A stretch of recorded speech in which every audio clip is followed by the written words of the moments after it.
కాంగ్రెస్ పార్టీలో దొంగలు పడ్డట్టు మనకు గుర్తెచ్చుకపోయింది. నేను ఎమ్మెల్యేగా ఏదో చెప్పిండ్రు, నేను బీఆర్ఎస్ పార్టీ నాకు కారు గుర్తే అన్నాడు.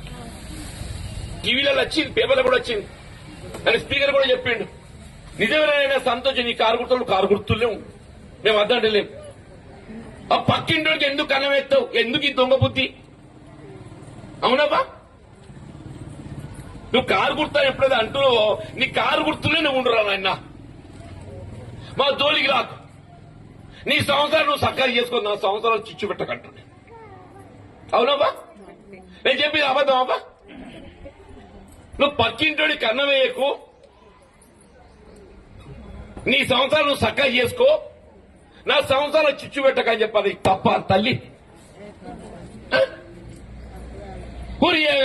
వాని సంవత్సరం ఆడు చేసుకోక నా సంవత్సరాలు చిచ్చు పెట్టంటే ఇది ఇస్తున్నదో పేదలు నేను జెండా పట్టుకొని మోస్తే వాడిని గుర్తెత్తుకపోతే వాడు ఎక్కడ దిక్కులేక అదేదో యాపిల్ పట్టుకొచ్చుకుంటాం.